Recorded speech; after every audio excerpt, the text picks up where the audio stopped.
folks, Rogowy here, and we're doing another tutorial. Today we are looking at color correction, and this is a two-part tutorial. This is the first part on the intro to color correction.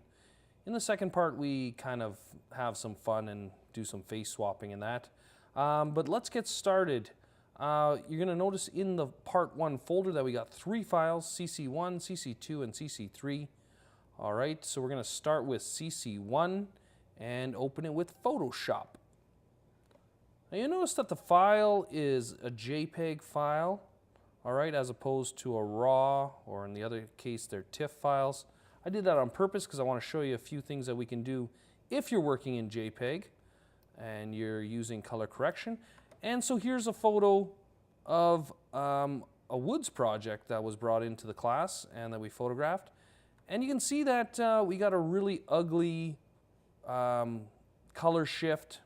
All right, the white balance wasn't set correctly, and overall the photo doesn't look very natural. It has a kind of a hue to it that is taken away from how the photo's supposed to look, or how the product's supposed to look in this case.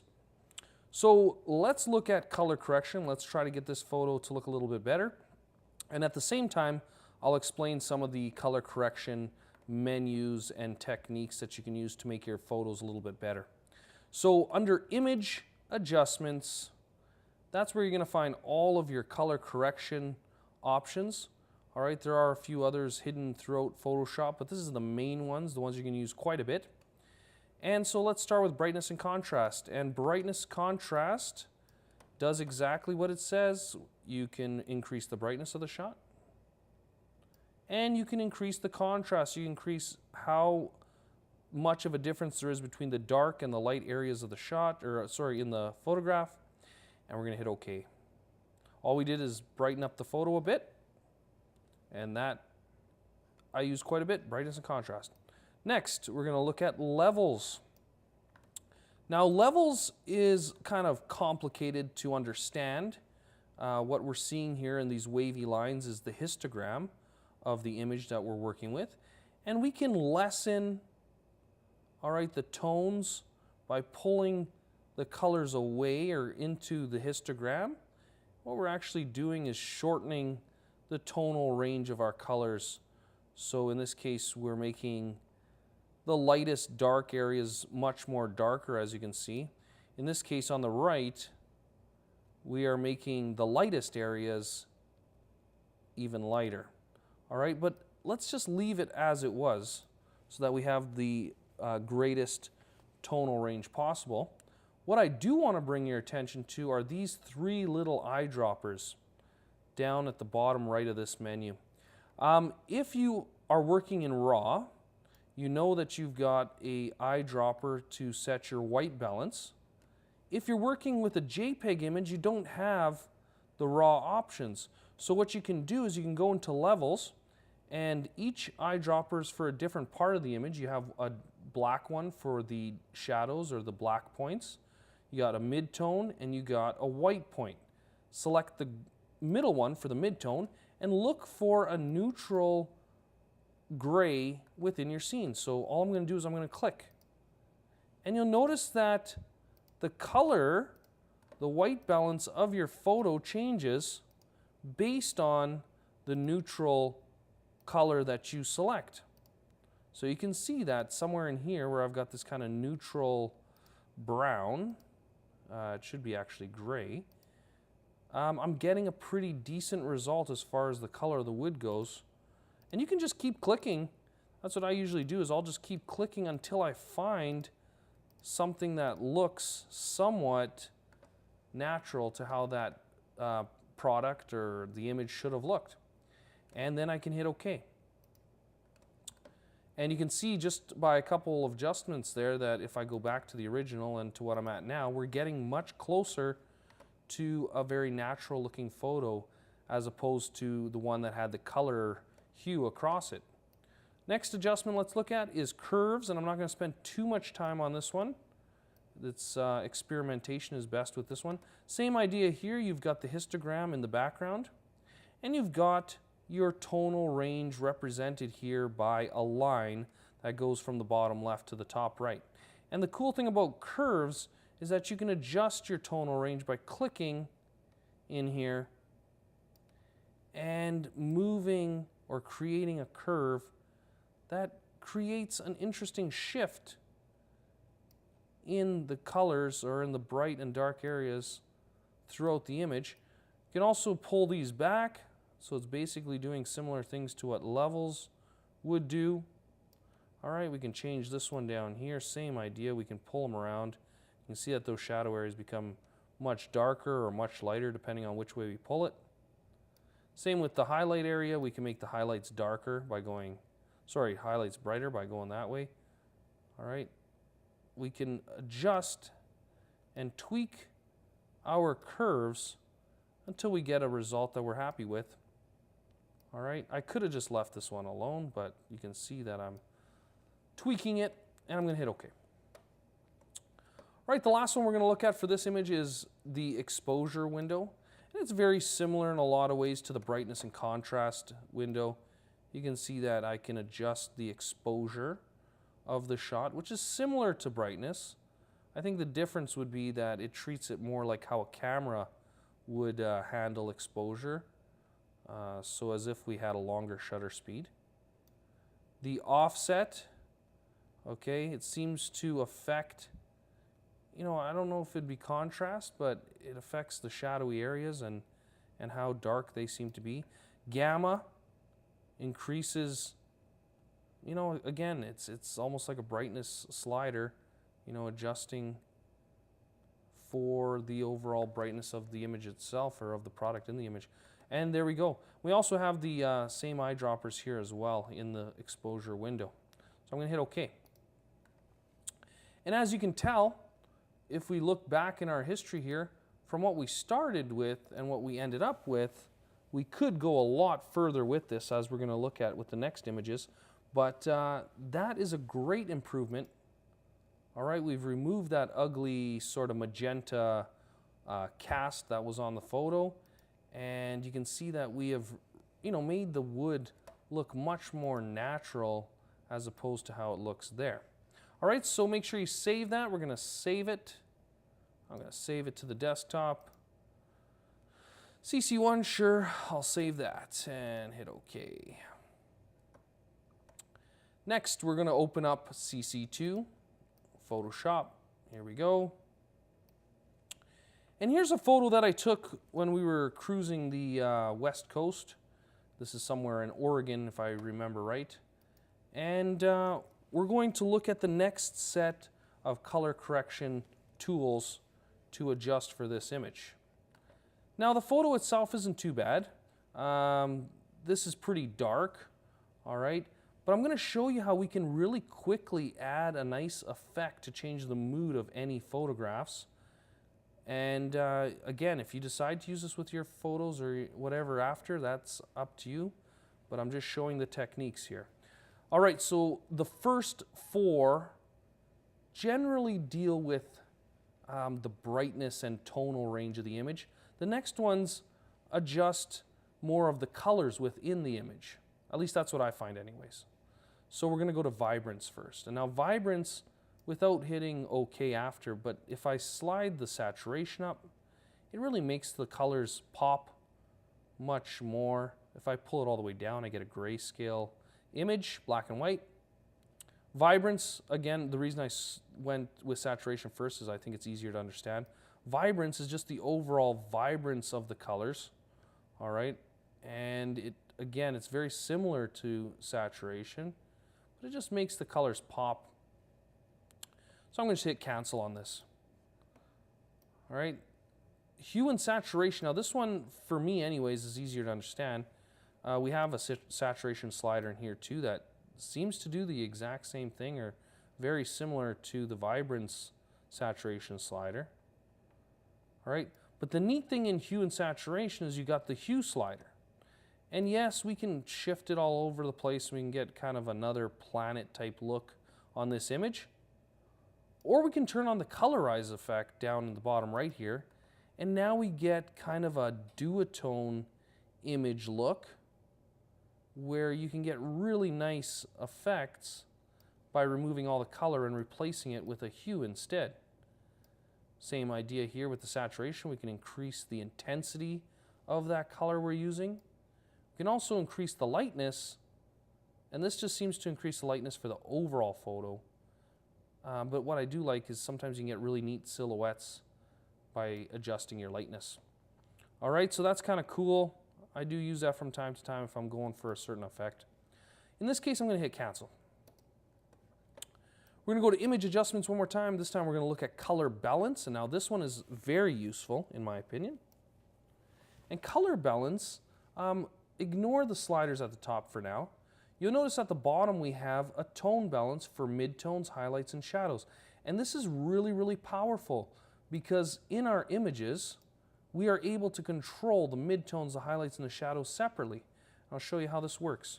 So let's adjust our midtones first. Now our midtones would be the colors that kind of fall in between shadows and highlights. All right, so you'll notice that when I move the slider for the cyan and red, I can either make a much cooler shot or I can make a much warmer shot very, very quickly. So I'm just going to play around with this a little bit. Not sure what effect I'm going for just yet. Magenta, all right, I can make it, well, more magenta or more greener. Usually it's either warmer or cooler, depending on which one you slide. So you can see I'm going for a warmer shot. Yellow, all right, same deal. You know, I can go all sorts of neat effects here where I got kind of this bluish hue to the scene, all right, but with the mixture of the other colors, it kind of goes purpley, which is kind of cool. The highlights in this case is going to be the sky, and now I can pretty much strictly focus on the sky and how that looks, and you can see that just by tweaking that and changing it, I can really change how that sunset looked the day that I was there. All right, you can end up with some really dramatic effects by tweaking these sliders around. And you can end up with an effect that was nothing like it was when you're there, but it adds enough impact to the image to make it much, much more interesting. Shadows, obviously it's going to be the dark area, the grass and the rocks here. Again, same deal. I really like the fact that I can manipulate each part of the image separately. It gives me a lot of control over how the end result's going to look. All right, and there we go. I'm going to hit OK. And you can see now what I've got, if I go to my history, compared to what I started with, is a much more dramatic landscape, at least in my opinion. It looks much more dramatic. I got this real neat kind of purple glow over it. Now, obviously, I could do the highlights and I can do the brightness and contrast and bring up some of the details here, but we're just looking at color adjustments for right now. Next one we're going to look at is, we'll skip black and white because we know what that does. It's going to put it to a black and white image. We're going to look at photo filter, and I like this one that I use from time to time. Photo filter is there to replicate different filters that you would put on the end of your lens to either warm up a shot or cool off a shot. And if you go to the filters, you'll see a bunch of pre-made filters and colors. You can also set custom colors as well.